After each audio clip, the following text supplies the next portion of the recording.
to Sean Puffy Combs, day 2122. I want to bring you 2 days of testimony, and also I'm going to bring you an update pertaining to R. Kelly. Thank you for your time. Hope you all are well. Thank you.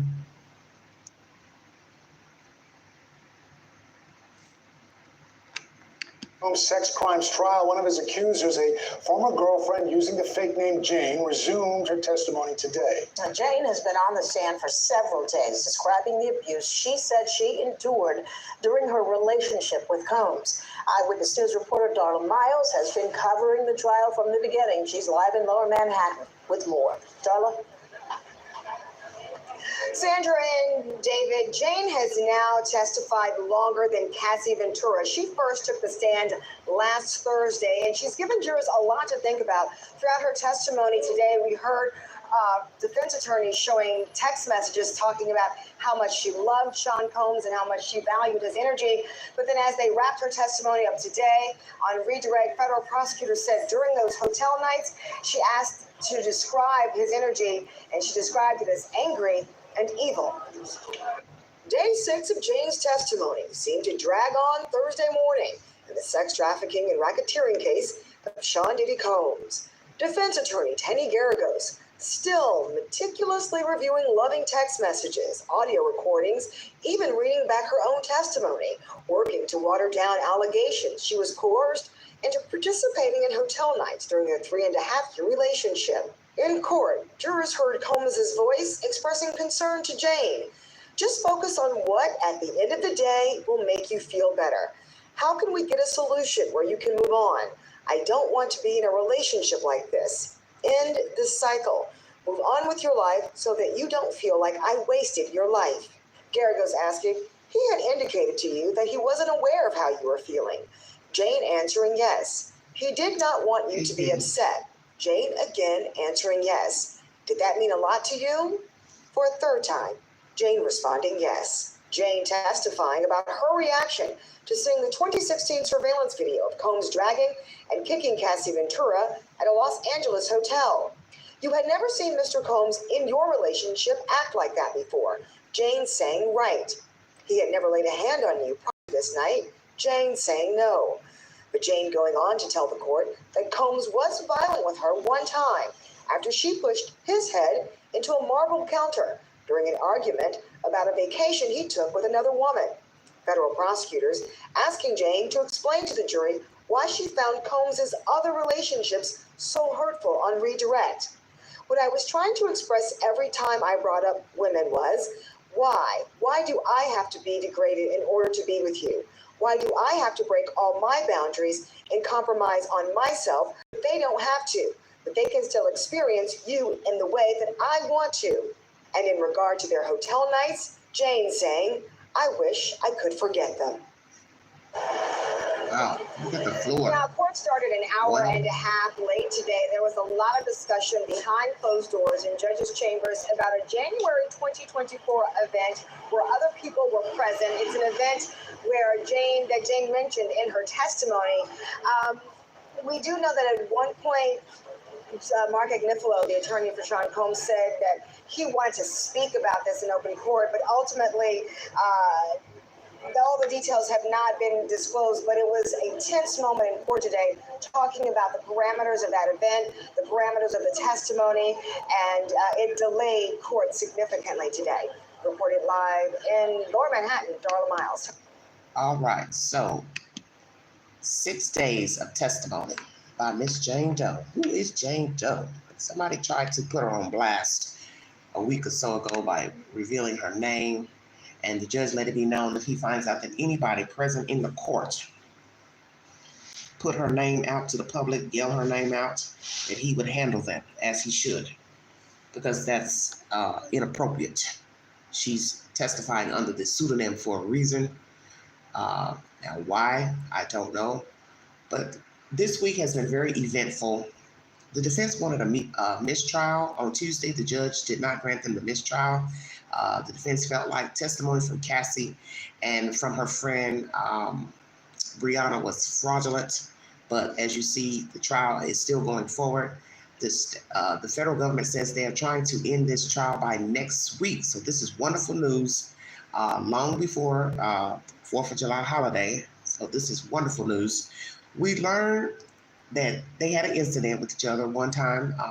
He became violent with her allegedly after she accused him of having an affair with another woman or taking her on a trip. She hit his head on a countertop, slammed his head, and he put her in a chokehold. You learned that she was present with him when the Cassie Ventura video aired on CNN News. She felt sick to her stomach. She threw up. She felt like Cassie's version of events was the same as hers. So she was reliving it all over again by the said lawsuit. Just a lot of crazy nonsense. More freak off conversations, as you hear in this testimony, text messages between the two, audio clips between Sean and Jane. She loved him, cared for him. She got in too deep, too fast. She did not want to be a part of these freak offs, but she did it to please him. We also learned that on a break from Sean, that she flew on a rapper's private jet to Las Vegas with his, I think, lady friend, girlfriend, or someone. She went with her friend, and they went to a hotel sex party. And this guy, Antoine, who was performing the sex act with a woman there at the hotel, is also a guy that she and Sean used during one of their freak off hotel nights, which I find very bizarre. What are the odds that you're not messing around with Puffy and a rapper says, hey, I want to take you and your friend or whomever to Las Vegas, and you all end up at a hotel witnessing two people have sex who happens to be a person that you've had sex with? Make Queen understand how that's possible. Hello, Pentan. Help the Queen understand how the fuck this is possible. I'm just saying. What are the odds?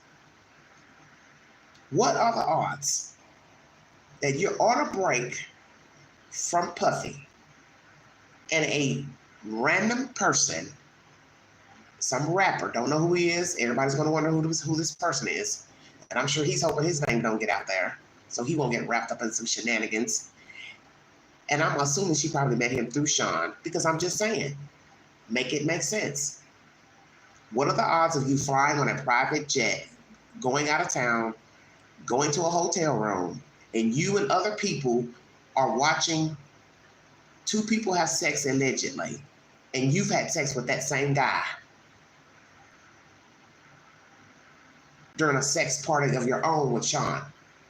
Just put and make it make sense, because it don't make no sense to me.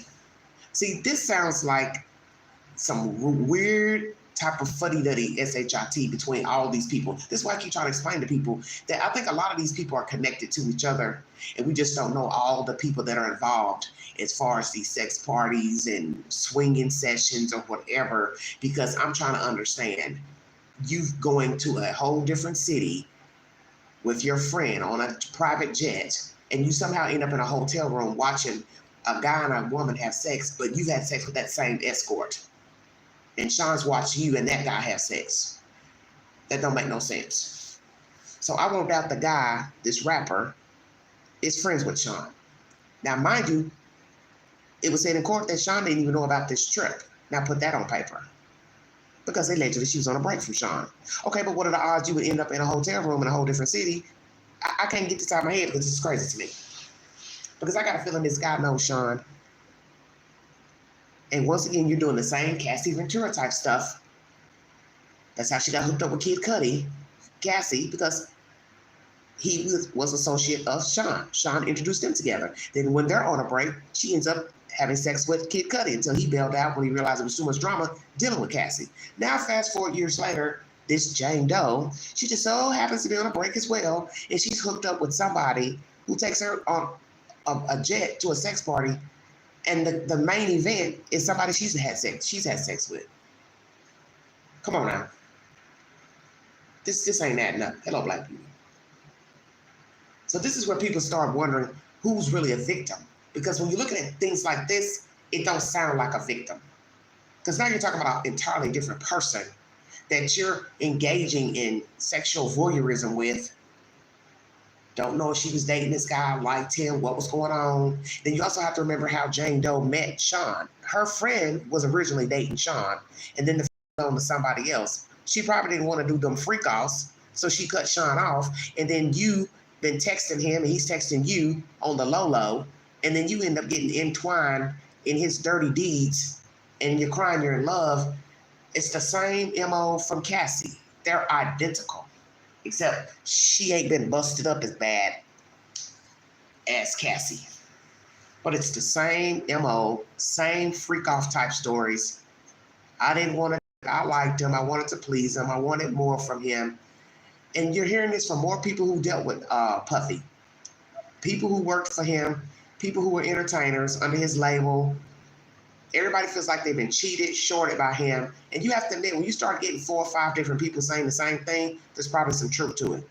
So obviously he doesn't know how to treat people, talk to people. He doesn't have respect for people. And even on one of the audios, you hear him saying, I don't have a lot of male friends. Well, you don't have a lot of male friends because you don't know how to be a friend. That's your damn problem. And I'm always leery of men who don't have male friends, okay? When you see a man that don't have a lot of male friends or any male friends, usually those men got some type of what I call feminine qualities, mama issues,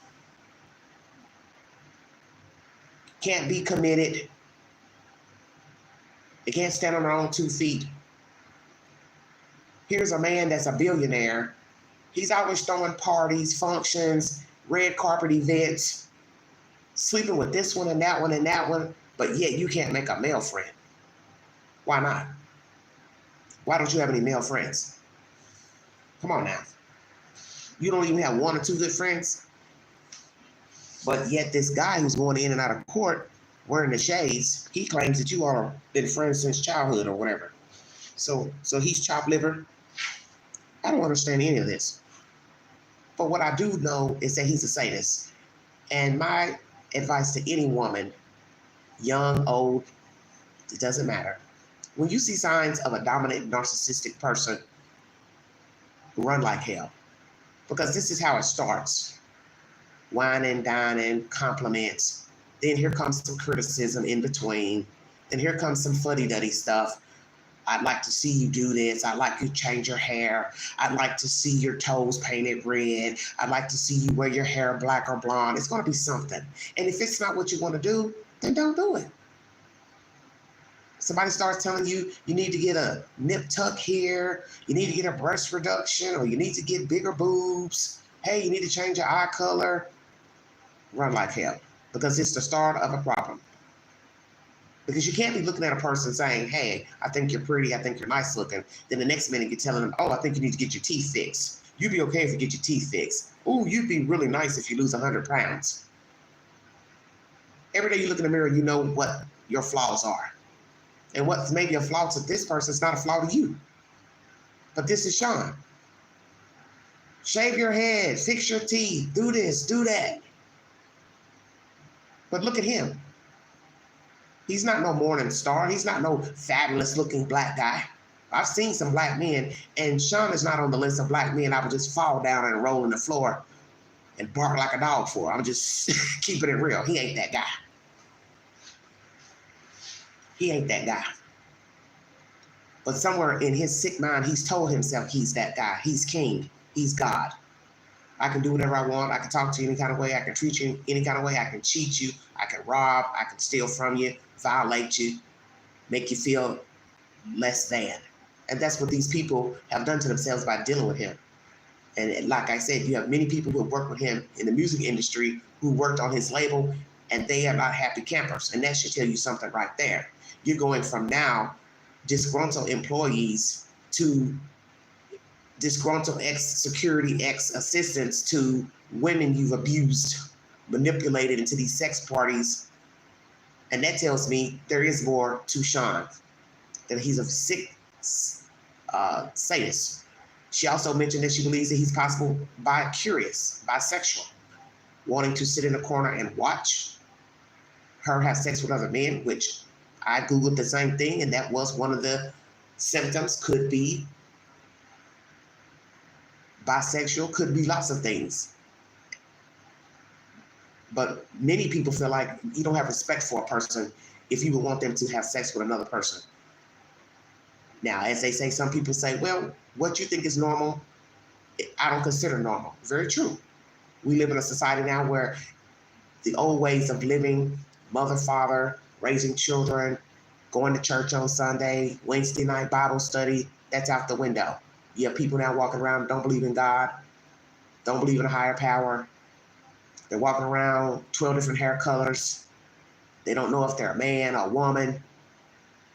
Today they're a guy, tomorrow they're a woman. The next day they're claiming they're a damn dog. You just got some weird people with weird ideologies walking around. And as they say, well, this is the norm for me. I think I can fly. You say I can't. Everybody's living differently. People walk around, they don't have any empathy, they don't care about you. People are aiding people in foolishness, mischievousness, homicide. You don't know people. And that's all this case is about. People thinking they knew a billionaire and they don't know. They don't know him. You're finally getting a glimpse into the life of Sean Puffy Combs. He's nasty, bottom line. And like I said, it's deeper than just the sexual acts and him, wearing burqas and hiding behind sunglasses in the corner and orchestrating the people to do this, touch this, do the twister. She's complaining about her health, UTIs, infections, same thing Cassie was crying about. Crook in her neck problems from being on her knees performing oral sex, just foolishness, stuff that you shouldn't even be repeating to the general public. She may never see those people. And it's floating around and it ain't gonna never die. There's always be somebody that's gonna bring this subject up if it's 5 years from now. Hey, remember when that lady said that in court?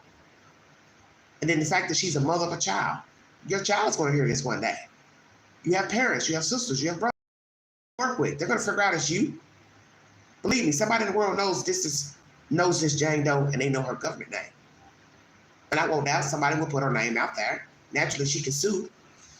But then once you sue, your name is still on public records. Of course, you can put a pseudonym too, but it's just a hassle. This is a hassle, trying to stay quiet, silent about what this fool did to you. As I said, many people are arguing, what's a victim? Because it looks like these people were orchestrating these women, Cassie, Jane, freak-offs, picking the men out, having their preference. We also learned that Sean wanted the men to be well endowed, which would make some people think he is gay. Why are you worried about the size of the penis? One article I read said that seems like a focus of a gay man, that you're worried about the size of the penis of the escort. One day he wants to use condoms, one day he don't. He gets upset, he's angry. He's gone from producing music to a porn director. So we got all this new information from this week's testimony from Jane. Freak-offs, her preferences of two guys over one guy. One guy she didn't really care for. She didn't feel safe with him, which didn't make no sense because Sean's in the room watching, so why did you feel safe with that guy? One guy was stinky, smelly, sweating, bad body odor. See, this is what people are going to say. Why would you subject yourself to this, to be with this guy? Oh, he started out nice and sweet. Now he's asking me to do freak-offs. Well, you should have cut him off. You should have cut him off. Just the bottom line.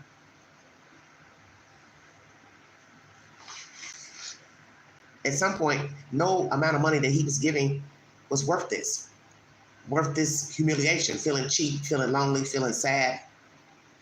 And as I said before with the Cassie Ventura situation, she eventually moved on, married Alex Fine, was pregnant before they even got married.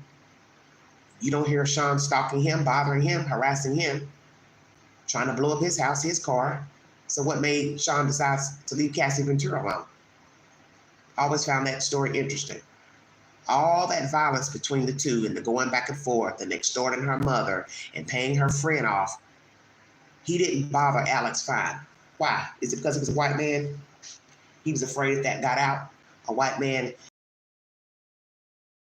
millionaire, Sean Puffy Combs, how that would look. Now fast forward years later, you're hearing all this other ruckus and crazy sexual behavior from a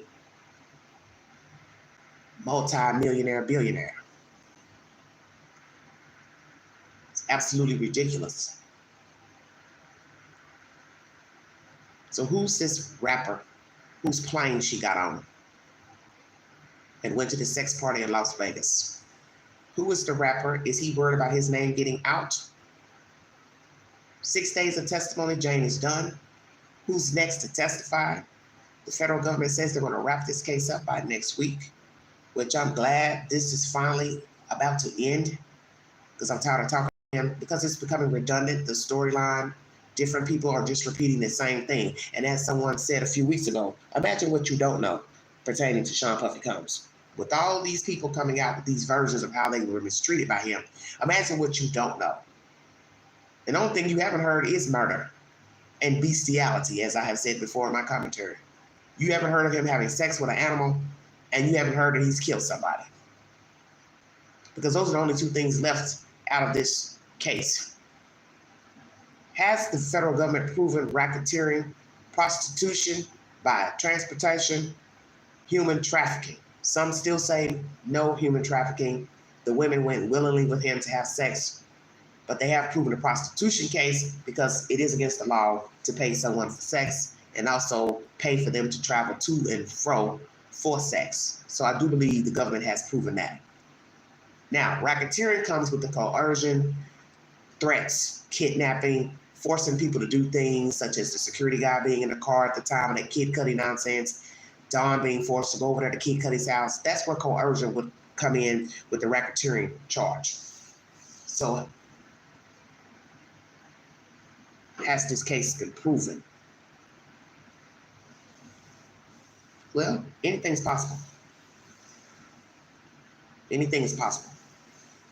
That's the whole point. You don't know what he's done. Because in the end, you didn't know him.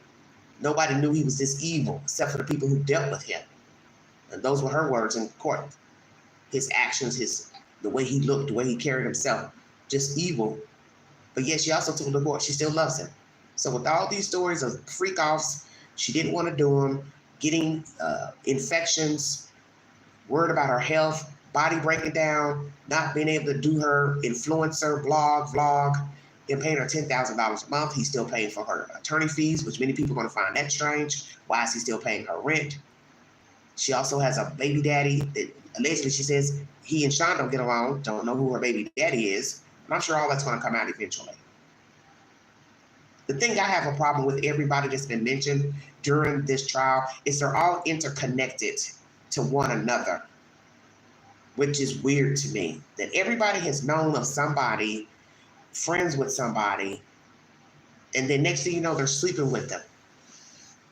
And you have to admit that's bizarre. And I get it, the world is small, but damn, come on. Cassie was dating a whole man when she met Sean. Then she hooked up with him, and then next thing you know, Sean introduces her to Kid Cudi. She's screwing Kid Cudi. This is why some people don't consider her a victim. Then you fast forward to this lady, same behavior. Her friend was dating Sean. Next thing you know, she's screwing him. But she's so in love. And yes, I feel bad for the things that Sean has done to them. Don't get me wrong. The violence, because there's no reason for him to be hitting these women and putting his hands on them, blackmailing them, asking parents for money, things like that. He's out of fucking line. But the freak-offs and all of that, you didn't have to be doing any of that. Because at some point you realize Sean wasn't who you wanted him to be. And that's where all this comes from. And these women are possibly bitter, mad at the world. I think that's the reason why Cassie sued him. I'm going to get back what he stole from me. He didn't get my career off. He didn't offer me anything. I laid in the cut and didn't jump out there when I realized I was drowning, fooling with him, and I allowed him to control me. And I think Cassie has regrets. That's why she let him know, I'll put out this information if you don't pay me this money. So eventually he paid her. And also, I was listening to Jane Doe talk about Dawn's situation, about him paying her money. It wasn't a settlement because that was mentioned in court. That was money owed to her. She worked for him, so he owed her money. So a settlement versus you owing me my salary is not the same thing. I'll make sure I clarify that during this live. It wasn't a settlement. That was actual money she made by working for him that was owed, and he paid it to her. But as I said, everybody's got a story about him, which is ridiculous. And then this is a man who has children. And so I told everybody, imagine all these dirty things you're hearing about him, and he's rearing boys and girls. He has access to children. from birth up until 18, 30-something years old. The twins just turned 18, graduated from high school. This freak has had access to kids, walking around seeing these children naked in their underwear, pajamas. Yeah, keep it real, because somebody needs to say it. And as I said, the one thing the news isn't talking about, venereal diseases and AIDS and HIV, with all these people sleeping with each other, because now you're getting information that Jane said she had infections. She just don't want to say venereal diseases. Infection sounds better. Oh, I got a yeast infection. No, I think you all had more than yeast infections. The fact that you're having sex back-to-back, 3 men in one night on your birthday, why in the world would you subject yourself to that? Why in the world didn't you just get your shit and run out? Then the photograph they showed you of the hotel looked like there was oil stains all on the floor. And yet some of you sit up here and talk about it's a person's job to go in and clean that up. Nobody wants to go in and do heavy-duty cleaning at a hotel. You're staying 1 night, 2 nights. You don't know how to put trash in the bin, flush the toilet, hang your towels up, put them on the tub, or hang them over the bar. You don't know how to do that. You're going to leave blood, fecal matter, urine just wide open for somebody to have to touch and clean? That's nasty. But as I always say, how they treat public restrooms and hotels, that's how they live at home. And so you sit here and think about this man who's a multi-millionaire, billionaire. How are you living in your house that you can just go to a hotel and have oil and body fluids on drapes? You got to ask for extra linen and towels, double up the bed with linen because you're getting ready to oil it down with body fluids and baby oil. Just shit that don't even add up, make no sense. He wants the bodies glistening. This is what you've heard the past couple of weeks. Just foolishness. And I get it. Everybody has their preferences, sexual preferences. Some people are voyeurs. Some people like swinging. But I don't even see this as a swinging type situation. Because Sean wasn't the one engaging in the swinging with the woman and the men. He's just sitting in the corner watching. You haven't heard one person testify and say, oh yeah, he was having sex with us. While I'm having sex with this guy, Sean, he's right here with me. I haven't heard Cassie or this woman say that. Just, he sits in the corner with blinders on, a burqa, just watching, like some type of freak. And it would lead you to believe that there's something mentally wrong with him, that he has to sit and get off. This is the only way that he can get sexually gratified is by watching two people have sex. And it's weird to me because why not just go get your porn and watch it? And even then, that shows you that he doesn't know how to relate to women. Because when you find men who only can watch porn to get off, that shows you there's something wrong. You can't get satisfied with a whole human standing in front of you and lying beside you. You got to turn a porn on, even though you got a whole warm body right beside you. That's some weird SHIT. I don't care what nobody says. And if you want to watch porn, that's your business. We're all grown. But I still find it strange. A man has to turn on a video and he has a whole human beside him. That's weird to me. It's very weird to me. So this is what's been told in court. Freak offs. One time, she had a physical altercation with him. She hit his head on a marble countertop because she thought he was having an affair with some woman, took a woman on a trip. He puts her in a chokehold.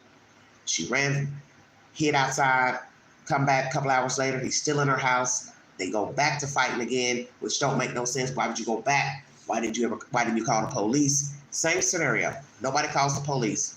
No charges against this man for physical abuse of this woman, that woman. All the stories are the same. Jumping on jets to go to a hotel sex party in Vegas when she's on a break from Sean.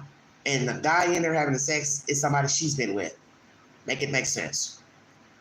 Admits in court this week she still loves him. Someone say, how? How could you still love him after all he's done to you? Anybody that would want you to degrade yourself by having sex. And that's also one of the symptoms I read too. A man wanting to watch his wife have sex with a man to degrade her. I've got control over this woman. Look what she'll do for me. Have sex with a complete stranger, no condom. All because I asked her or told her she better do it. I'll release videos.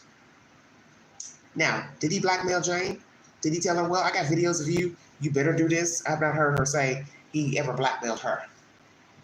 We do have text messages, audio clips of him going off on her, you know, telling her he can move on. He's tired of dealing with her. He's single. He can do what the F he wants. See, that's a narcissist speaking. Gaslighter. I'm not your boyfriend. We don't go together.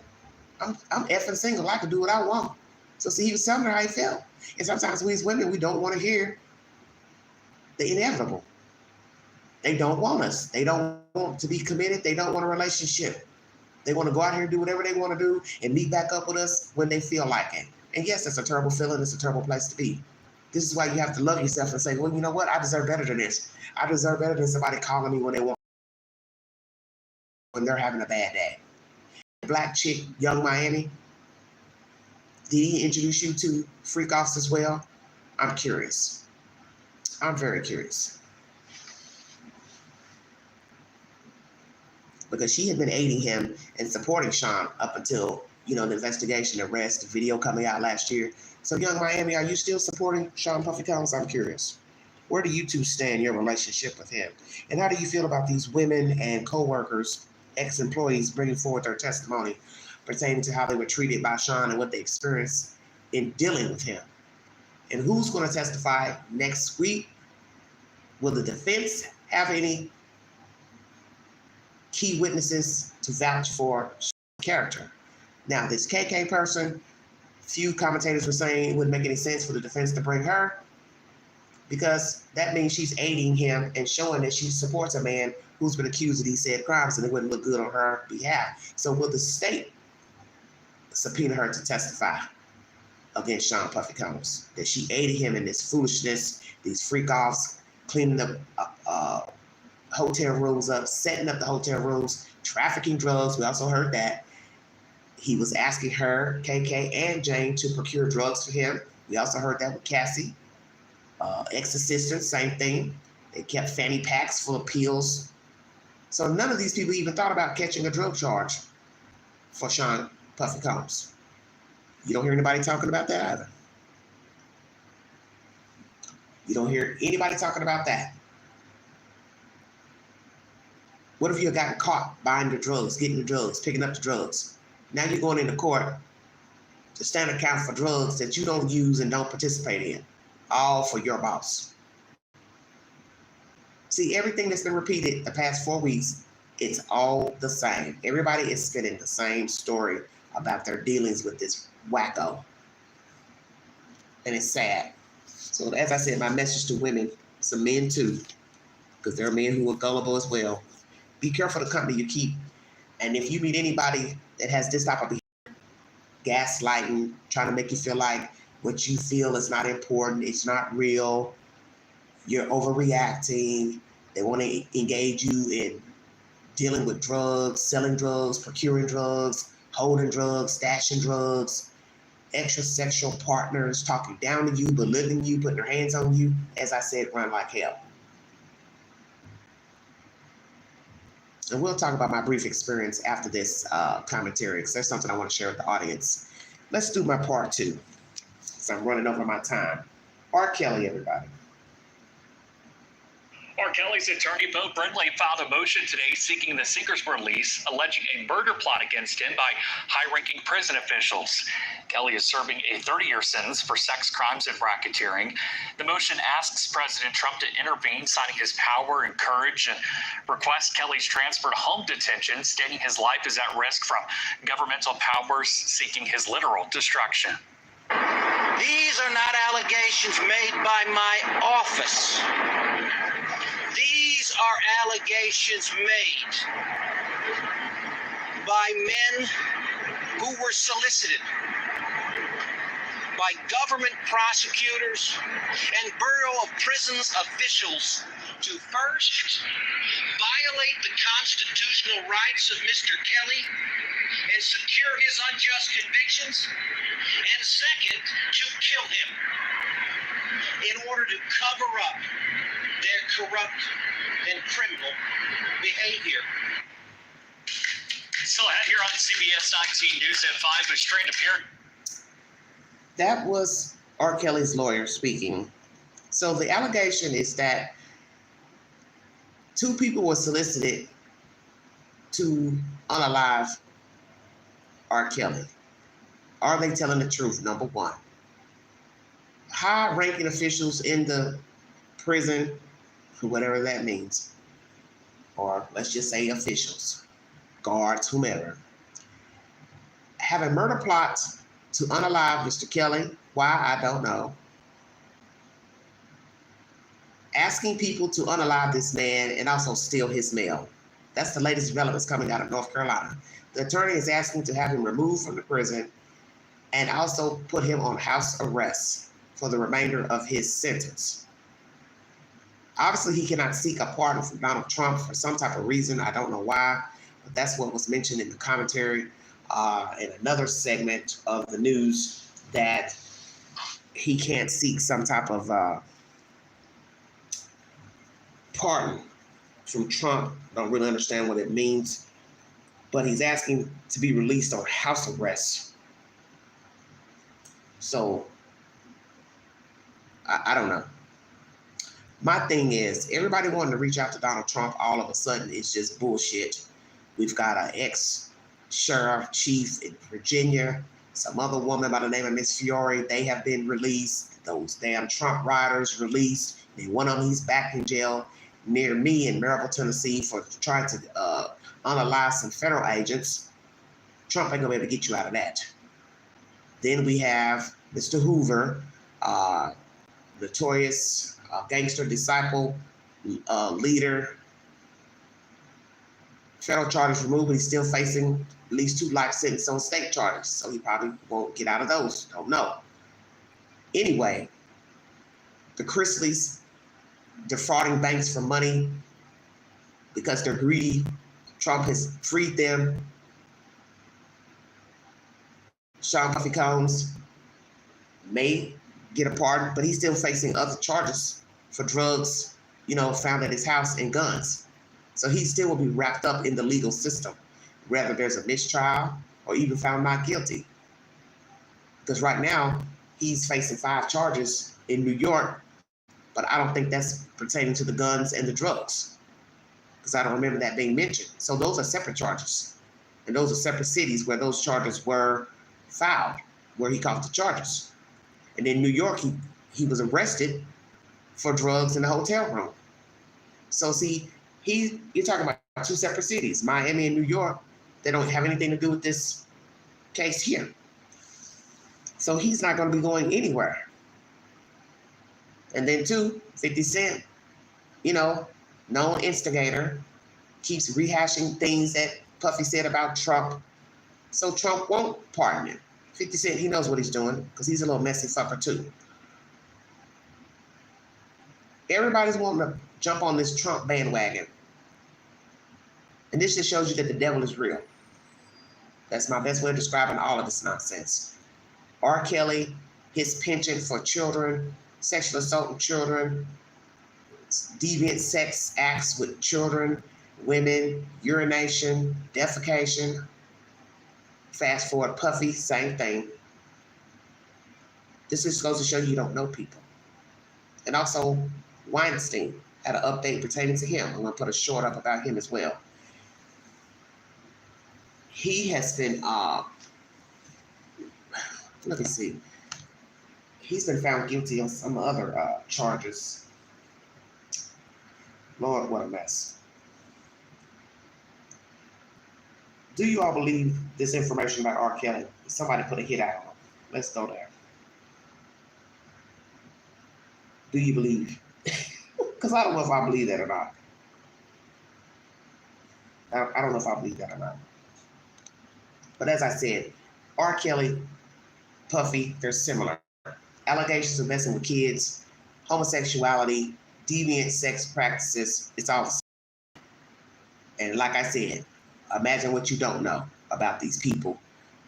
There's probably more information out there floating around about the deviant acts of these people and other things that they've done. And they're probably more famous people alongside regular people who are out here doing the same damn thing. They're just not millionaires, billionaires.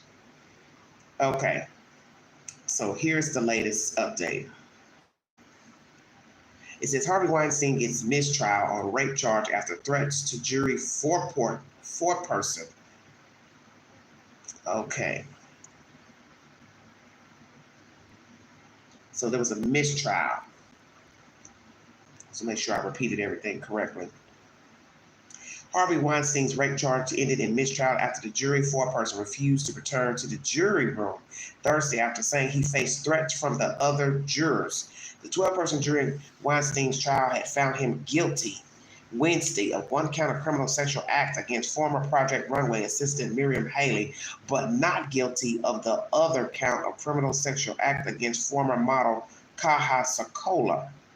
It says at the time the jury had yet to reach a verdict on rape in the third degree related to aspiring actress Jessica Mann. The jurors were sent home midday Wednesday amid concerns about fighting and tensions in the jury room. They had been in the midst of their fifth day of deliberations. So obviously these people couldn't come to an agreement, and the foreperson felt like, I guess their life was at risk going back in there. It said he added that other jurors had been trying to get him to change his decision, and he had refused and said, "Oh, we will see you outside," and that he was concerned for his own safety.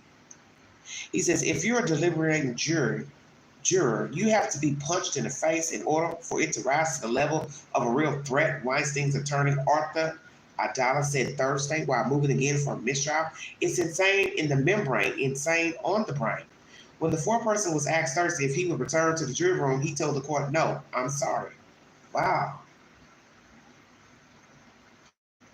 So they said Weinstein himself addressed the court, urging the judge for a mistrial. His request was denied at the time. "This is not right for me, the person who is on trial here," Weinstein said Wednesday. "This is my life that's on the line, and you know what? It's not fair. It's simple. It's just not fair." Wow.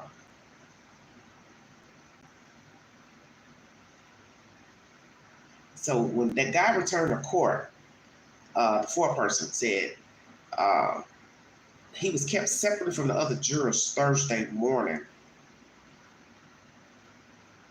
On Monday, he had asked to speak to the judge, said that the jurors were considering elements from Weinstein's past that weren't being used as evidence in the trial and weren't part of the charged crimes. So obviously he was wanting to let Weinstein off.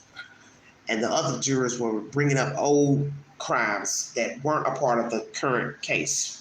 And see, that can happen, such as with Lori Vallow. She's been found guilty of conspiracy to commit murder against Brandon Boudreaux. Most of those people have probably already heard that she's been found guilty of killing her kids, killing Chad Daybell's wife. So they probably went in with the same notion. Well, you killed these people. Why wouldn't I think you would try to kill your niece's ex-husband? So that's similar to this nonsense here with Weinstein. People have already heard what he's done before. He's been found guilty on other sexual assault charges. Let's get this over with, which we know you're not supposed to judge a person according to other crimes not mentioned in the court. You're only supposed to judge them according to the evidence in the current case. But we're human. And some will say, well, it's not right.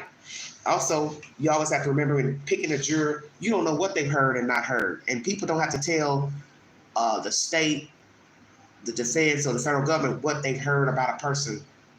Nobody has to say, "Oh, yeah, I heard they committed this crime or was accused of this 5 years ago, 2 years ago." They can lie. "Oh, have you heard of the previous allegations against Jane Doe?" And you say, "Oh, no, I never heard anything." And you might not be telling the truth. So you don't know the motive of the jury, of potential jurors, why they're there, if they're telling you the truth about what they said in the questionnaire and their answers. And that's the case, I guess, here with Mr. Weinstein.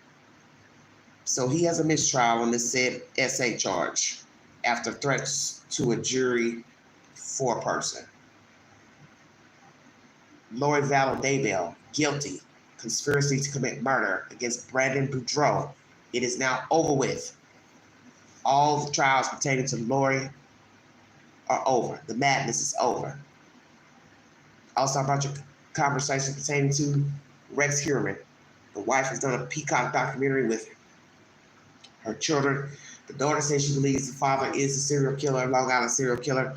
The mother, who's divorced from him, feels like he's her hero.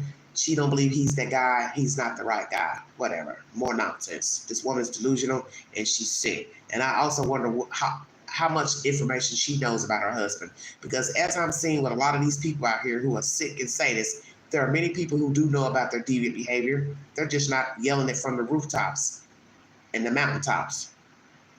And we've seen this in so many cases of sexual assault, human trafficking, SA, murder, attempted murder. There are people who are called to commit a crime, called after the fact, such as that woman in Maryland who killed her little 3-year-old daughter. She had her boyfriend help her dispose of her damn baby. So you see, you don't know people. You don't know what they're capable of. That's my update, everybody. Jane Doe has wrapped up her testimony in the PUFFY trial. Federal government expects to rest their case next week. Don't know who else is going to testify. Don't know if they have any more witnesses and who the defense will call. When I get an update, I'm going to bring you that. I'm going to also put some more shorts in the queue after this live stream. This is a 2-part live pertaining to PUFFY and also R. Kelly. R. Kelly is seeking to be removed from prison. He feels there has been a threat put on his life. Allegedly, 2 men have been solicited to unalive him, also to steal his mail. This is what his lawyer is claiming. And also Mr. Weinstein, mistrial on an SA charge. Those are my latest developments. And also Mr. Travis Decker is still on the run. He is being charged with killing 3 of his girl children. I do believe the law officials are closing in on him, that they believe he is alive. And when I get another update pertaining to him, I'll put it in the YouTube queue. And that's the latest I have pertaining to day 2122 of Sean Puffy Combs. Good night, honey. Thank you for your time. If you'd like to donate to this great network, $Big Angie 129 Cash App. Stickers and chats are always welcome during the live stream. That's the latest, everybody. And also, Anana Lewis, who used to work for MTV many years ago, back in the 90s. She was a TV host. She has passed away at the age of 52 from stage 4 breast cancer. It's very tragic case. Information pertaining to her, beautiful young lady. And I hate to hear that she passed away. As most of you know, my mother passed away with stage 4 breast cancer in September 2014. So it's very disturbing to hear this about a young lady, 52, losing her life to stage 4 breast cancer. I said I was going to check out of here, but I wanted to share something with you guys pertaining to men and just the notion of settling. Because as I said, we're all flawed. We all make mistakes. People get lonely. And this is the reason why a lot of people get wrapped up in dilemmas with the opposite sex. As I've always told you, you don't shit where you eat. That means your job. That means where you live. I don't recommend dating people where you live. I don't recommend dating people at your job. Because 1, you got to be able to work. 2, you got to have somewhere to sleep. I met somebody recently. It's, nothing serious or nothing. It's just in passing. And the one thing I came to learn briefly about this person just in the past couple of days of talking to the person, well, 1, they're not my type. I don't like the way the person talks. I don't like the smart, slick commentary and just things that was said night before last to me in my company I didn't appreciate. Because, 1 minute you're making flattering comments and then the next minute you're saying things that's negative, which were unwarranted. And as I told you all, I sat with this person, watched a movie briefly. They had endless complaints. They talked through the movie, making comments about the movie, this and that. Weren't about the scenery. They've been there before. It looks like a place they've been. And then as soon as I made one comment, and it was just a minor comment, I had said, because it was an action movie, I had said, oh my gosh, he's trying to make a MacGyver move. And obviously this offended this person. And they were like, oh, you're down in the movie. And I was like, how am I down in the movie by making a comment about MacGyver? Because, something that they were doing in the movie looks like something, MacGyver would do, to try to get out of the situation. And I told myself, the day I have to defend myself, my own commentary in my own damn house, hell no. This is my house. I pay the bills in this jukebox. So if I want to say something about what I'm witnessing on the TV screen that I pay for, the Wi-Fi I pay for that's affording you to watch this damn movie, oh, hell no. See, I'd already seen signs in previous conversations that this person doesn't have any empathy about things. And what I mean by that is that whenever you have a person who says, and I've noticed this with a lot of men, I don't care about nothing. I don't care about other people's business. I don't care about what other people got going on. They don't concern me, blah, blah, blah, blah, blah. I heard that days ago. But then, night before last, you're venting about some ghetto drama going on with a certain female, that lives in the building. And that tells me you're like most typical men. It's okay when things affect you or your friend, your family member. You'll rant about it. But if somebody else had a bad day or had a problem with a person, you don't want to hear it. So here's this person who don't want to be involved in no he said, she said, gossip, blah, blah, blah. You're talking about female issue between you and your family member. You're also talking about some other residents, some commentary you don't like that they were talking about. And I realized all this was coming because you had been on that jungle juice, if you understand what I'm saying. And we have learned about people who imbibe in alcohol that once they get a little bit of drink in them, their true nature comes out and they start revealing who they are. And that's what I saw. And I'm not saying this person was, drunk or sloppy drunk. What I'm saying is a little bit of alcohol revealed their true side. And so, as I told that person the other night, I said, well, I see you can rant. You have commentary about others now. Basically, what I'm letting him know is I'm calling a spade. 1 minute you act like you don't want to talk about nothing. You don't want to hear about other problems and things they got going on. But now you're ranting about some old nonsense. And then you get into personal peripheral of a person and you're making little slick ass comments. He was just saying some shit I just didn't like. Just saying some shit I just didn't like. And my thing is, when you're making comments all through a movie, and I'm really not saying anything because I'm watching a movie. If I made one little comment about what the people were doing in the movie, that's my prerogative. I never said I didn't like the movie. I didn't say it was a bad movie. I didn't say anything like that. But the point is, it's still my house and it's my shit. It's my TV, it's my Wi-Fi. And whatever the hell's going on that TV, I got a right to say it. So the fact that you got a problem with that and you've been talking through the whole damn movie, that was crazy to me. That's why I told myself, I can't do this any longer. This meeting and greeting people, it just doesn't work. As I said, I have not been dating anybody. I have not been looking to meet anybody. I have not had any prospects, on a date site. I haven't had any good luck. And what I'm seeing is a trend of men that I attract for some sick reason. They are all eerily similar. That's the point I was trying to make. Excuse me. That they're eerily similar. They have the same fucking traits. They always acting like they don't care about nothing. They don't want to hear nothing. They don't want to know nothing. Nobody in their business. They don't care about other people's business. But yet, when they're having a bad day or there's something they don't like about the world, it's okay for them to vent. And everybody's supposed to sit and listen. Well, maybe I didn't want to hear what you had to say the other night. But I didn't cut you off. I didn't tell you, hey, I don't want to hear your problems.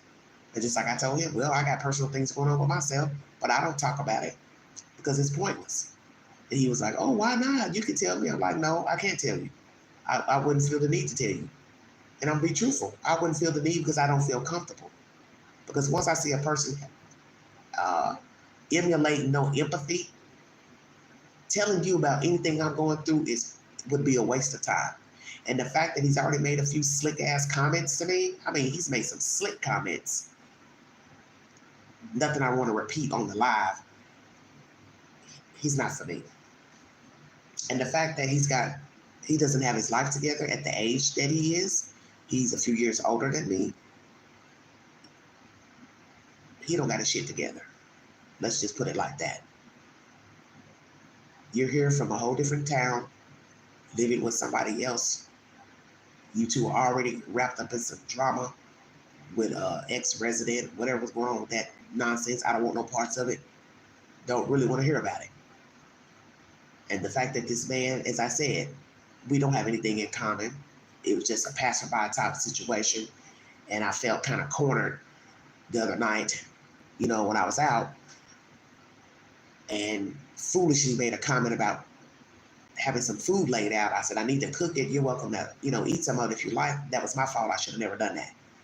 Because I knew from the other incident, when the person was in here helping me, you know, put my TV up on a dresser, it was just things about him I didn't like.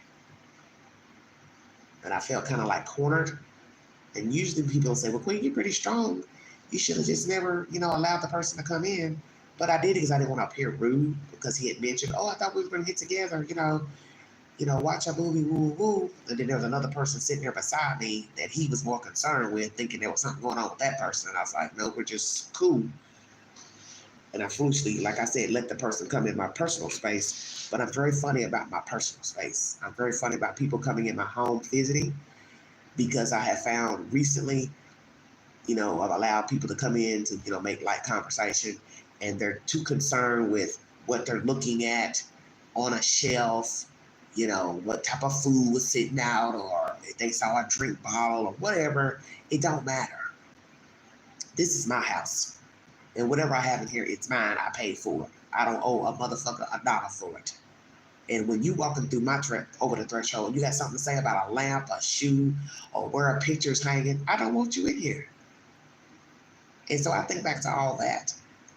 You know, when he was in here, like I said, the other day, helping me, you know, set the TV up because I got a piece of furniture in. You're worried about where a mirror's sitting, and oh, it's over your utility box. And it was like, is this all you're concerned with? See, it's those little things that tell you why you have to be careful the company you keep. You cannot just let anybody come in your personal space. And that's a pet peeve of mine. Do not come in my house complaining about nothing in here, because you are a guest and you need to act accordingly. You don't need to be worrying about a plant, a picture, a mirror, why the Wi-Fi wasn't working. Well, if the plug came out of the wall, that's why the Wi-Fi wasn't on. Do y'all see where I'm going? I mean, he complained about everything the first night he came here, helping me with my TV. And that's why I didn't want him back at my house. You complaining about the block in the wall. Oh, it shouldn't be in there. It's loose. That's why your Wi-Fi didn't come back on. It didn't have nothing to do with that. And what I wanted to tell him was, well, the TV was working when you first walked in. When we moved the TV, the cords came out of the wall. Those same cords were plugged in the block. How do you think the TV was working? They were plugged up in that same block that you're complaining about. And then yet he tells me I'm stubborn. No, I just don't want to sit here and keep talking about it. And I didn't want to keep working with the Wi-Fi. Eventually the Wi-Fi came back on. And it's just a little snide comments, you know. Did you pay your Wi-Fi bill? I'm just like, what the fuck? I'm just like, oh, hell no. So I'm mad at myself for, you know, allowing the person to come back over. But I didn't want to be rude the other night when they were like, oh, I thought I was going to come over, and I felt cornered because they had said it in front of a person that was sitting beside me. And I was like, you know, it was like a catch-22. But anyway, like they say, you gave the person a chance. So I felt like, sometimes people say I don't give people chances. Well, once again, I did. I put the SHIT on the back burner from the other night with the TV incident, and still allowed the person to come back over to watch TV, and they could not act accordingly. So therefore, I don't have nothing to prove to him, myself, or no damn body else. Because your spirit tells you what is right and what is wrong.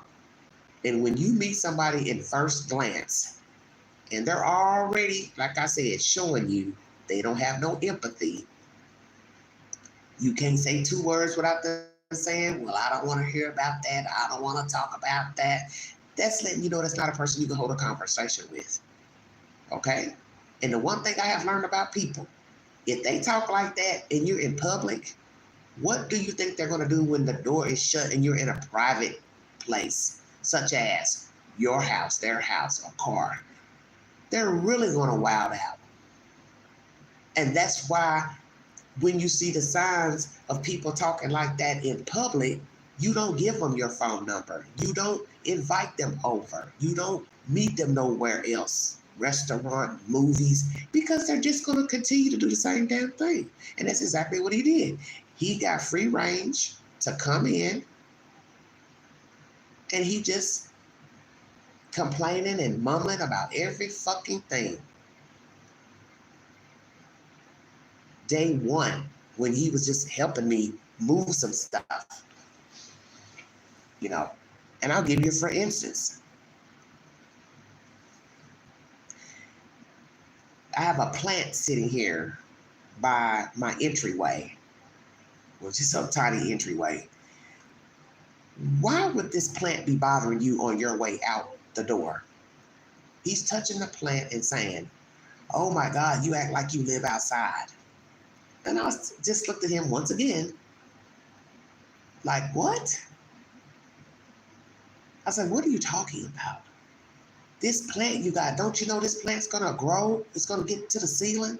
And I looked at this fool thinking, see, this is what happens when you talk about things and you don't know what the fuck you're talking about. This is a faux plant, a faux palm. It ain't gonna grow nowhere because it ain't real. But see, if he had used his sense and asked me first, hey, is this a real plant? I would have answered and said, no, it's not. And then he wouldn't have no need to make the snot ass comment. I said, it's not gonna grow because it's not real, dude.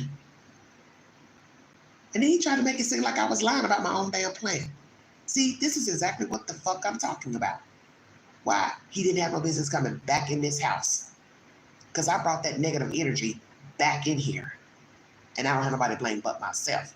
And that's a sad place to be. You're sitting in the privacy of your own home and you can't wait for a person to get the fuck out your house. Because they showed you who they were, what they were made of the night they were helping you with your TV. Move some furniture around. And then you kindly let them come back in when you really had reservations about them the first time. And the one thing I've learned, you don't got your life together, you can't even, as my mama would say, buy me a hot dog. And that's another little incident I noticed the other night too. When you're acting like you don't have no money, but then you can go in the store and buy you something, which means you lied. And then now you want to come sit at my house and lounge in my home in your fucking work clothes. And I'm very funny about odors and grease and that type of shit in my house. Just like today, yesterday rather, I mopped this house down from end to end. End to end. Which is probably a waste of time because the pest control people are coming today. And I told myself, you do this every time you mop your house down, then here comes the pest control. They're going to be walking in here from other people's apartments, tracking in their dirty feet. But you get my point. When he left, I wiped shit down, chairs, whatever, just because the person had their work clothes on. And that's just something that's a pet peeve of mine. You go in somebody's house, you should have went and changed your clothes when you got off from work. You don't go into somebody's house and sit on their furniture in your work clothes because you're leaving behind odors from your job.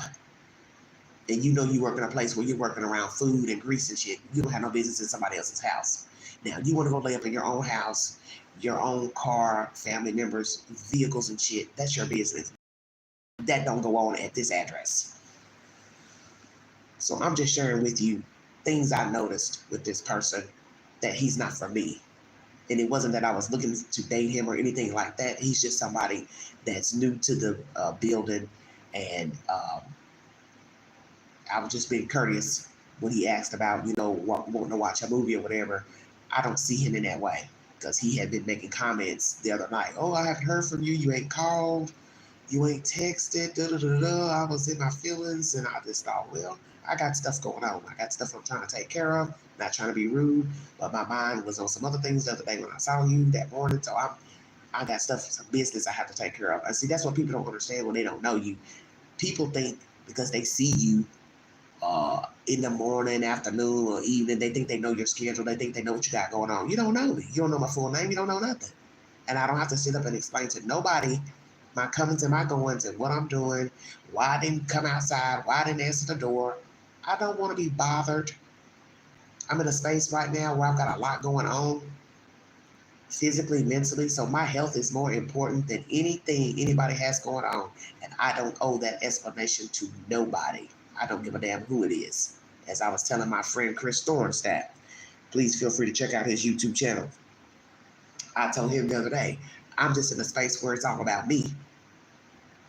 I have to be in control of Queen. I have to take care of Queen. Ain't nobody taking care of Queen. So my sanity and my health is more important than YouTube and anything going on in my peripheral. And I'm not about to let anything intervene with that. Because that's how people get caught up in drama, pacifying and babying grown people. And I'm not about to do it. I've done it for years, on and off, dealing with different people. I don't have room for it. And I don't see any benefit from this person. I'm just going to be truthful with you. They have a weird work schedule, which is not conducive to the life I'm trying to live. I would prefer to date somebody, as I just said, they have their life together. They are a legal citizen. They have a driver license. They have their own car. They have their own place. They work. They know how to talk. They know how to have a decent conversation. They're not on drugs. They're not an alcoholic. They're not out here, screwing everything with a dress on or pants. They don't have a lot of children. They're not obligated. This person don't have their life together. And they're a few years older than me. So that speaks volumes right there. You don't have anything that you can offer me. If I see that you're struggling, even though you weren't, because you're obligated to somebody else in your family or whomever, that lets me know there's nothing you can do for me. And I wouldn't even waste my breath thinking, oh yeah, this person is going to be taking me out and doing things. They're not in that space. And I know what I like, and I'm not getting ready to settle. If I say I want to go to the mall, I want to go to the movies, I want to take a day trip somewhere, I expect for you to provide and take me. You don't have the resources to do that because you don't have your shit together. What would be the point of me trying to talk to you? Do you understand what I'm saying? I would be setting myself up for failure and disappointment. When anybody with sense will say, well, Queen, you knew what they had going on when you met them. They didn't meet the criteria. So you weren't going to get nothing from the person. And let me tell you, I don't run no flop house. Ain't nobody just coming in here to eat and lounge and watch free Wi-Fi at dark 30 and keep me up all damn night because you don't have to work until afternoon. Oh, no. That's not going to happen. That's not going to happen. The only time you can come see me is at night when you get off of work. There's nowhere to take it. A whole day that went by, you can't do nothing and go nowhere because of your situation. And I'm supposed to sit and wait to see you when you get off of work. And it's almost, you know what I'm saying, it's 10 something, 11 o'clock at night. Oh, no. The whole day that went by and everything you want to go out and do is closing. The only thing that's open at night at 10, 11 might be a few dive bars. You understand what I'm saying? You don't really have the access to take a person anywhere because you're not even driving. So you see what I'm saying? All those things matter. And at the moment, he's obligated to a relative, paying their bills and different things. That's just not conducive for me. I'll just keep it real. That's not conducive for me. And frankly, I'm not interested. I know what I like. I know what I'm attracted to. I don't know if this person exists or not, but I know what I like. And I like a well-manicured man. I like a clean-cut man. I like a man that keeps his hands manicured, his feet manicured, keeps his skin hydrated. I like a man that's laid back, mild-mannered. He isn't loud. He isn't boisterous. He's not imbibing drugs and alcohol and excess. That's what I'm looking for. A man who's complimentary. He knows how to hold a conversation. He's not bitter. He ain't mad. He ain't wilding out. He ain't talking crazy. And I got a feeling this dude, he would pop off at a moment's notice because he let me know he would. You know, he's got a little history. So he's revealed that already. And I already knew. My spirit told me, well, you already knew that the night he helped you with the TV. He was making little snide-ass comments. And now he's come over and he's slowly revealing himself. He's not somebody you want to talk to. Because I think he's the type of guy that he feels like he can say anything he wants, but he don't expect the woman to respond. And I think he knows I'm that type. I will respond. And I let him know in a very diplomatic fashion when he was here, you need to watch your tone with me. And I don't think he liked that. What did you say? And I told him, I said, you need to watch your tone with me. You're getting jiggy over something that's not even relevant. Because frankly, you've been the only one talking. And yet you keep making little slick ass comments. And you know, I could have easily told him, I'd like for you to remove yourself from my company. I'm getting ready to go to bed.